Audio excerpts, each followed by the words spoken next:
Oh no. The container object menu is exactly the same as the looting menu. Take Yes. the grenades and the stim pack from the locker by left-clicking on the Take All button to save time. Do I have to? Remember that you can put objects into containers as well as take them out. The inventory window will remain open, so close it when you're finished. Okay, done. Take all. Done. The final type of weapon we will cover is the thrown Oh weapon. no. Drag one of the hand grenades from your inventory into your right hand. Your right hand should still be your selected hand, but if not, then left-click on it.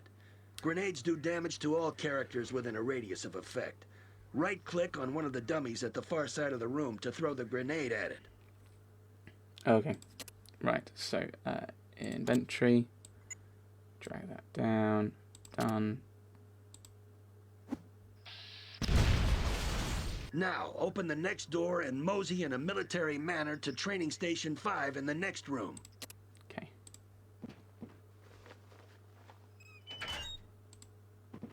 Oh, I was hidden behind the door. Uh-oh. It's another vicious training Your dummy. characters have 3 sentry modes that can be set. These are selected using the buttons to the right of the right-hand slot. 1. Off. Only attack when specifically told to do so. 2. Defensive. Report back to the squad leader whenever an enemy is sighted and defend yourself if attacked. 3. Aggressive. Attack any hostile creatures if you have more than a 33% chance of hitting them. The attack threshold can be changed by right-clicking on the button. Now select the SMG and put Rex into attack mode by left-clicking on the aggressive button. Okay, so this seems like it's very much for real-time play, which we might not, which, I don't know. That's the brilliant thing with the kind of new schedule, is I get to just put these things out, as long as this isn't going to be in the first video, which I think it will, which it might be, I don't know. It should be. I can wait for people to respond to what kind of mode I should do. Actually, I did mention that in the beginning anyway. So, yes, I'm thinking individual turn-based because that's the old Fallout style, but people might have particular views. Right, SMG and then aggressive. SMG, aggressive. Your characters will have a choice of 3 stances. These are selected by using the buttons to the right of the Sentry Mode controls. 1. Standing. While this may be new to some of you tribals, standing upright has been around for years. It's also the default mode, and the only mode where the character can run. 2. Crouch. This is useful for getting under low obstacles. It also gives the character a higher chance to hit the enemy with guns, because the weapon is held steadier. Crouching is also useful if there aren't any toilets around. 3. Prone. This is useful for getting under very low obstacles. It also gives the character the highest chance to hit the enemy with guns. Some weapons, such as the knife, cannot be used when prone. But watch out, you are much more susceptible to melee attacks when prone. Now, crawl through the low doorway to Training Station 6. So I'm assuming we need to be prone for that.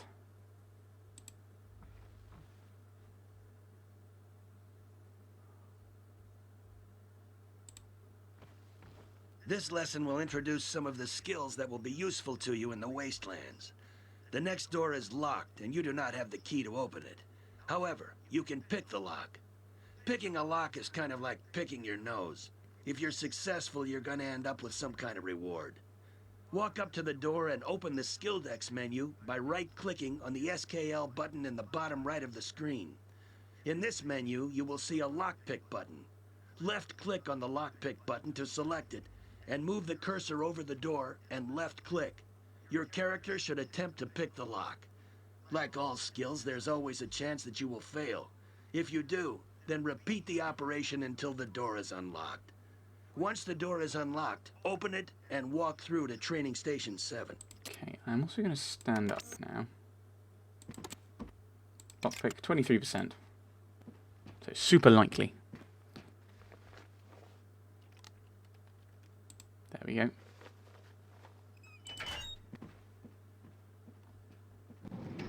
Let's move on to stealth.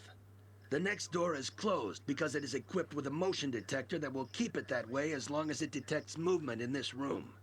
Your chance to sneak is improved when your character is crouched or prone, but remember, you cannot sneak while running. Also, certain types of bulky armor will reduce your chance to use stealth. Now, use the sneak skill by left-clicking on the sneak button in the skill deck's menu and walk through the door to Training Station 8. Okay, so skill X sneak. Hello. Are you friendly? Oh, you're an elder, so you probably are. The green bar on your character's tab indicates how healthy your character currently is. Your health can be restored by using the stim pack which you found earlier. This object can be used to restore health directly by double left-clicking on it in the inventory window, or drag it into one of your hands and select it so it can be used on yourself or fellow party members. Use it on yourself now by double left-clicking on it. Okay, but if you've got a lot, you can have it here, so make it easier for you to use on yourself. Use on other people as well. There we go. All of the statistics which govern your character abilities can be viewed through the character window. This window is opened by left-clicking on the CHR button. Go ahead, open this window now. Okay, alright, well, we'll close that in the CHR. The character window contains explanatory text for all of the statistics. This is accessed by left-clicking on the statistic in question. During the game, your character will receive extra skill points. These should be used to boost selected skills which you wish your character to specialize in. You will see that you currently have 20 spare skill points to spend. Use them to boost one or more skills. I probably shouldn't have clicked that quickly. Like, I'm looking at these, like, you can tell this isn't my kind of normal style, because he's very military, isn't he? Throwing, I don't like throwing. Throwing is weird. Oh yeah, this is tanked, isn't it? Right, I'm going to put that up a wee bit, and then maybe put sneak up. I don't know if I'm going to need it again. Oh yeah, let's put that up to 40. Finally, when you meet non-hostile characters, you can choose to talk to them. Some of these folks have valuable information regarding your mission. However, some of these civilian pukes have less information than your average pile of steaming mutant feces. Ew. The Brotherhood scribe in the room happens to fall in category number 1. Talk to him now by left-clicking on him. Okay. Congratulations on getting this far, my son. You have completed this tutorial. Now, walk through the last door into the adjoining room. There you will be given access to a bath and a new mission. Ooh, a bath.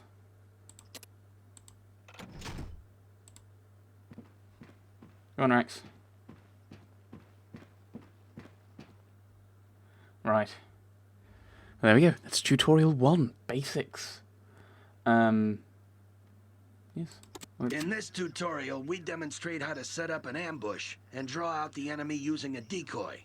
This strategy is particularly effective against less intelligent enemies, such as the dog you will encounter here. As with most encounters, this mission can be completed in a number of different ways. Click on Start Mission to view a recorded movie showing how to execute this combat maneuver. Okay. Start by selecting Strom and moving him into a position where he can carry out the ambush. He is armed with a submachine gun, which is an ideal short-range weapon for dispatching opponents. To get increased benefit, we will put him into a crouched stance and select the aggressive sentry mode. Next, select Doc and run him to a point which is far enough away from the dog so that he can avoid damage, but close enough to attract its attention. Now run away, Doc. Notice how effective the SMG is at close range. Poor doggy. Now that you've seen an example of how a professional soldier would approach the problem, let's see how well you do. Right, okay, well this is a real-time situation rather than...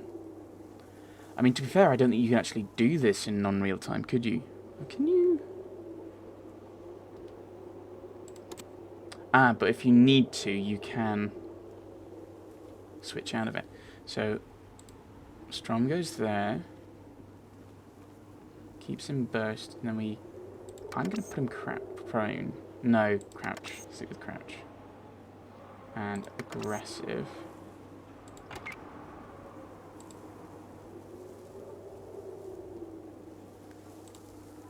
And I think you run with a shift, don't you? Run away! Uh-oh. Wow, this didn't go as well as I thought it would. Hit him with a pipe.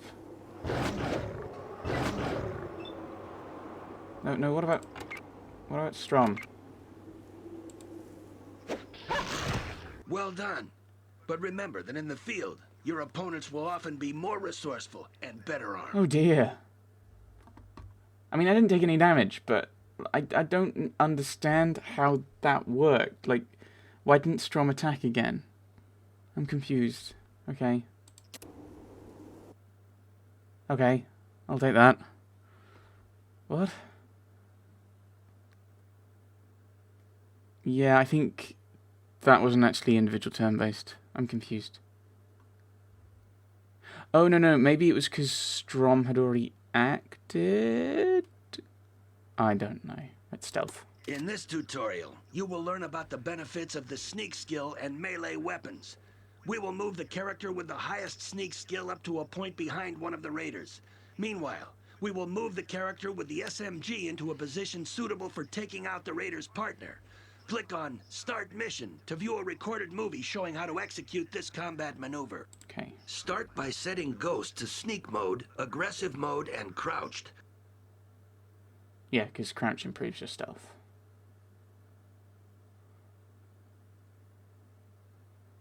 Walk him into the hut, hugging the back wall to maximize your chance of sneaking, and come up behind the leftmost raider.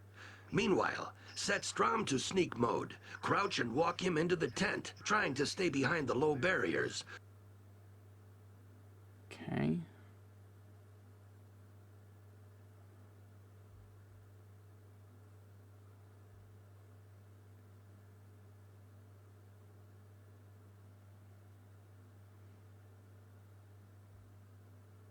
Reselect Ghost and attack the raider with the knife. Meanwhile, reselect Strom and attack the other raider with the SMG. Now that you've seen an example of how a professional soldier would approach the problem, let's see how well you do. Click on Done to continue. Right, so you're saying that. So we want them both in crouch and aggressive.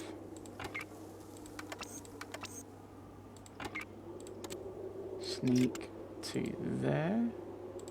And then sneak to there.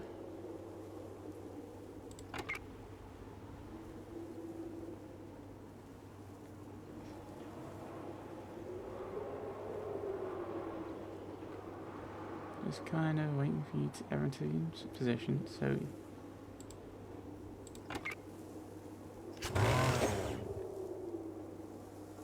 oh, that didn't go well. Oh, that's because it wouldn't let me switch to Strom. I wanted you to stand.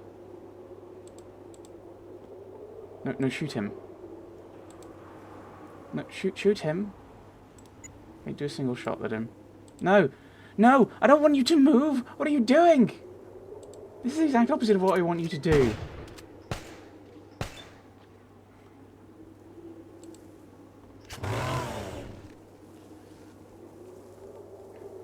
Can you run up and kill him? This is a terrible plan. I've got burst on the other guy.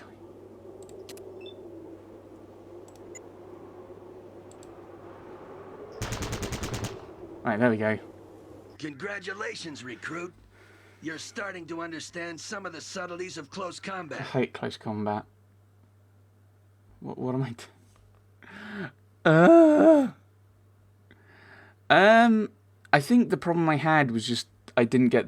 I think the video is just like showing here's the perfect thing, which is a bit kind of. I'd almost like to see a kind of, oh, we've messed up. Here's how to get yourself out of this situation, other than just fudge it.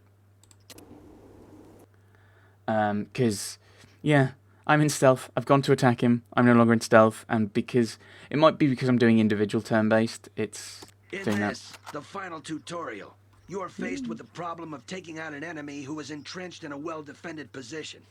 You'll see how to use height to gain an advantage over the enemy. You'll also learn how to use area effect weapons in a relatively safe manner. Dismissed.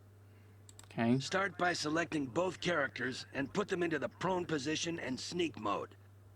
Oh, you can just do it that way.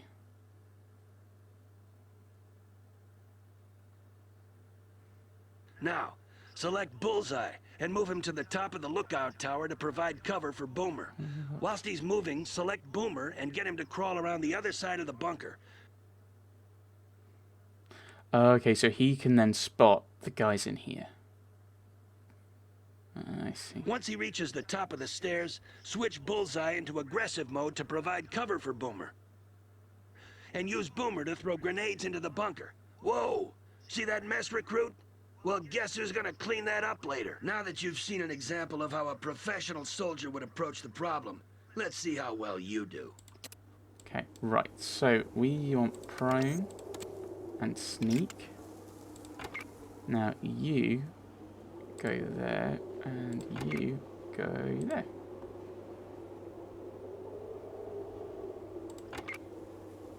Yeah, this is the only section. Although there's apparently some buildings up there.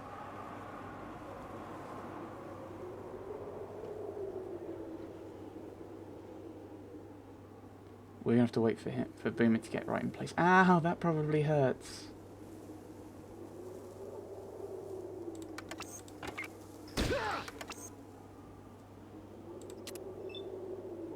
Oh, I see.